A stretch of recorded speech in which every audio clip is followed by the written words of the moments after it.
Alhamdulillah wassalatu wassalamu ala Rasulillah wa ala alihi wa ashabihi wa mawalah.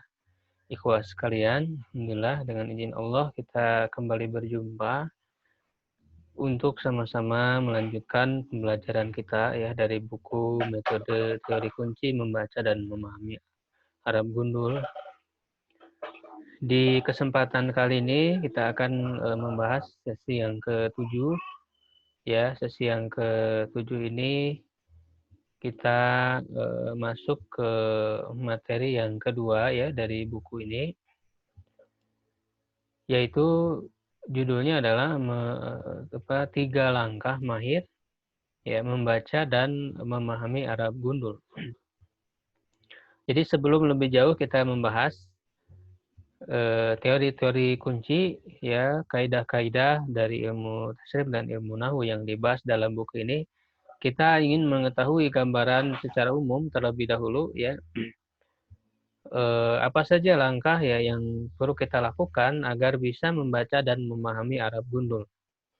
Ya, jadi sebelumnya kita sudah mengenal ya apa itu huruf, kalimat atau kata ya, kemudian jumlah mufidah ya, kalimat sempurna dalam bahasa Arab.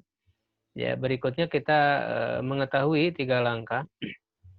Ya, jadi langkah untuk bisa membaca dan memahami Arab Gundul ini sebenarnya mudah ya, hanya diperlukan 3 langkah saja. Ya, yang pertama menentukan suatu bentuk kata atau sigot. Ya, sebagaimana yang sudah kita bahas sebelumnya bahwa bahasa itu kan terbentuk pertama kali dari huruf-huruf ya yang disusun menjadi satu kata. Ya, maka berdasarkan hal ini, langkah yang perlu kita lakukan pertama kali adalah memahami bentuk kata ya ataupun memahami terbentuknya suatu kata tersebut. Ya, atau kita sebut ya istilahnya dengan sigot. Sigot ini artinya bentuk kata. Ya. Jadi kita harus memahami ini dulu sebelum kemudian nanti yang kedua mengetahui kedudukan kata dalam struktur kalimat ya atau mauki. Jadi sebelum tersusun menjadi kalimat, kita harus memahami dulu terbentuknya kata dulu supaya di situ ada bertahap ya, kata dulu kita paham terbentuknya, lalu kata-kata itu disusun menjadi kalimat. Jadi tahapannya seperti itu ya, metode yang saya ajarkan di dalam buku ini. Nah, untuk terbentuknya suatu kata, ada 2 hal yang harus kita pahami ya dari kata tersebut ya. Yang pertama sebagaimana yang sudah kita latih, itu adalah mengetahui apakah kata tersebut itu isim, fiil, ataukah huruf. Ya. Nah, cuma nanti dalam pembahasan berikutnya kita lebih mendalami lagi. Kalau isim berarti dia isim apa, fiil, fiil apa, huruf apa, itu lebih jauhnya lagi kita mendalaminya. Nah, terus yang kedua juga kita harus menentukan suatu bentuk kata itu apakah dia jamid atau mustaq. Nah, istilah ini yang saya kira penting untuk kita ketahui ya. Jamid itu artinya adalah yang tidak diambil dari kata yang lain. Ya, seperti yang ada di sini ya. Jamid itu tidak diambil dari kata yang lain. Ya. Jadi artinya dia berdiri sendiri kata tersebut ya. Nah, sedangkan mustaq sebaliknya ya, mustaq itu diambil dari kata yang lain. Ya.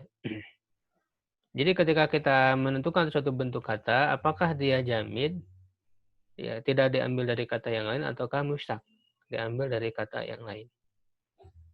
Nah, kenapa kita penting menentukan jamid atau mustaq?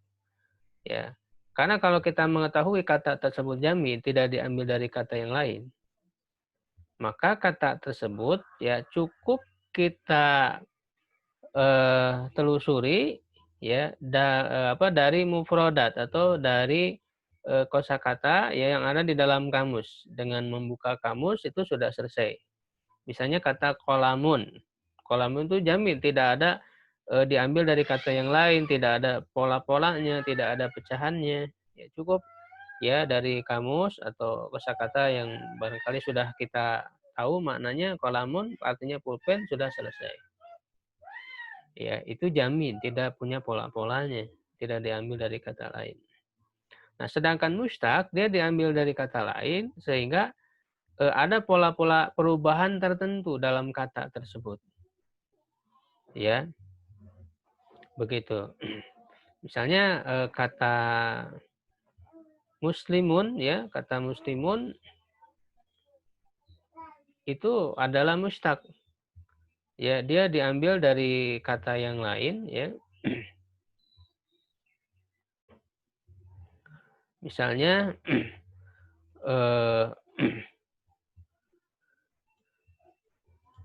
kata muslimun itu berasal dari kata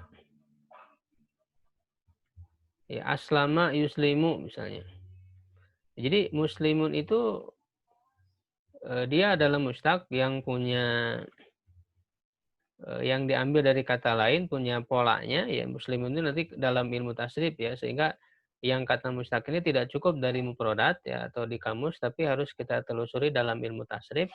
Nanti dalam ilmu tasrif kita ketahui misalnya muslimun itu dia punya pola, punya bentuk atau wazan ya, dia itu isim fa'il disebutnya. Itu berasal dari kata aslama yuslimu gitu ya. Itu aslama yuslimu, dan nanti ada perubahan-perubahannya. Nah, itu semua akan dipelajari di dalam ilmu tasrif. Aslama yuslimu islaman muslimun. Nah, muslimun isim fa'il. Ya. Jadi kalau yang mustaq itu tidak cukup ya kita ketahui dari kosakata yang ada dalam kamus saja, tetapi harus ditelusuri dalam ilmu tasrif. Nah, nanti dalam pembahasan ilmu tasrif cukup panjang karena dia banyak pola-pola ya yang harus kita ketahui. Kalau kita ingin menguasai terbentuknya kata ini, ya paling tidak pecahan-pecahan yang inti ya yang saya sebutkan di dalam buku ini bisa kita kuasai. Walaupun tidak hafal, yang penting memahami perubahan-perubahannya. Nah, kemudian langkah yang kedua, mengetahui kedudukan kata dalam struktur kalimat. Ya, artinya langkah yang kedua ini kata-kata tersebut sudah tersusun menjadi satu kalimat. Ya. Nah, ketika kata-kata itu sudah tersusun dalam satu kalimat, ya, masing-masing kata itu punya posisi. Ya, yang disebut dengan mauqi. Mauqi itu kedudukan, ya, atau mauqi i'rab ya, kedudukan i'rabnya. Ya, satu kata dalam kalimat itu posisinya bagaimana. Ya, sebetulnya ini mudah untuk memahaminya, kita sesuaikan saja dengan bahasa kita ya. Dalam bahasa kita, dalam kalimat itu unsur-unsurnya ada subjek gitu kan, ada predikat, ada objek, ada keterangan waktu, keterangan tempat. Nah, itu semuanya adalah yang disebut dengan posisi i'rab itu. Ya, jadi langkah yang kedua ini diatasi oleh ilmu nahu. Karena ilmu nahu itu membahas ketika kata itu sudah ada dalam kalimat atau dalam jumlah. Ketika masih dalam satu kata, ya itu tidak ada pembahasannya dalam ilmu nahu. Ketika masih satu kata itu pembahasannya ilmu mufradat dan ilmu tasrif. Ya, jadi itu langkah yang kedua. Ya, langkah yang ketiga yaitu menerjemahkan ya sesuai dengan prinsip penerjemahan. Karena tujuannya kita tidak hanya bisa membaca tapi juga bisa memahami, maka tentu kita harus bisa menerjemahkan. Ya, dan juga tidak mungkin orang akan bisa membaca dengan benar tanpa paham maknanya, itu tidak mungkin. Ya. Nah, ini 3 langkah ya yang perlu kita lakukan, sehingga kalau kita simbolkan ya itu sigot ya, pertama dari sigot, lalu kemudian ke mauqi, dan berikutnya terjemah ya, terjemah. Nah, langkah pertama diatasi dengan ilmu prodat, kosakata, dan ilmu tasrif tentang pecahan kata. Ya, sebagaimana tadi kita jelaskan, di langkah pertama itu kalau berupa jamid, ya dia cukup dari mufradat, dari kosakata saja. dari kamu sudah selesai. Tapi kalau dia mustaq ya diambil dari kata yang lain, punya pecahan-pecahan, ya itu tidak cukup karena tidak mungkin semua pecahan kata ini dituliskan dalam kamus, itu tidak mungkin. Maka kita harus mengetahuinya dari ilmu tasrif, ilmu tentang pecahan kata, ya. Nah, langkah yang kedua itu diatasi dengan ilmu nahu. Ilmu nahu ini membahas tentang kedudukan kata dalam struktur kalimat, posisinya dia apakah sebagai subjek, ya sebut dengan fa'il misalnya, objek, maf'ul bih dan sebagainya, itu di dalam ilmu nahu dibahasnya. Nah, dan langkah ketiga yaitu menerjemahkan sesuai dengan prinsip-prinsip penerjemahan, yaitu diatasi dengan ya menggabungkan ketiga ilmu tersebut, ya. Ilmu mufradat, ya, ilmu tasrif dan ilmu nahu. Ya. Itu dengan memperhatikan prinsip-prinsip penerjemahan, nanti akan saya sebutkan apa saja prinsip-prinsipnya. Ya, jadi dalam menerjemahkan kita harus mengetahui arti dasarnya dari mufradat dari kosakata tersebut, lalu kemudian juga kita harus memahami bentuknya dalam ilmu tasrif, ya, karena masing-masing bentuk dalam ilmu tasrif itu punya makna tersendiri, dan juga bagaimana kedudukan dia dalam kalimat, yaitu yang kita ketahui dari ilmu nahu, ya itu juga berpengaruh kepada maknanya. Sehingga ya untuk bisa membaca dan memahami Arab Gundul ini secara dasar, pemahaman dasar, ya itu dibutuhkan tiga ilmu ini. Tiga ilmu, ya. Pertama mufradat, kosakatanya kita tahu, makanya kita harus rajin menambah kosakata.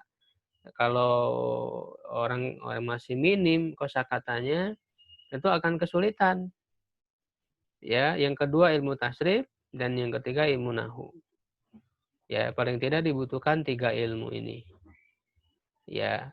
Jadi dan yang pertama ini jangan dilewat. Jadi ketika orang sudah banyak belajar ilmu tasrif, ilmu nahu, tapi pembendaharaan katanya masih kurang, mufradatnya, itu juga tetap akan kesulitan di dalam membaca dan memahami Arab Gundul. Ya. Nah, itulah ya ikhwah sekalian, tiga langkah ya secara umum saya jelaskan. Insya Allah dalam pembahasan berikutnya akan lebih kita rinci lagi dan kita terapkan misalnya dalam contoh ayat yang ada di sini. Ya, untuk sesi sekarang sampai situ dulu, mudah-mudahan bermanfaat. Ya, wallahu a'lam bishawab. Assalamualaikum warahmatullahi wabarakatuh.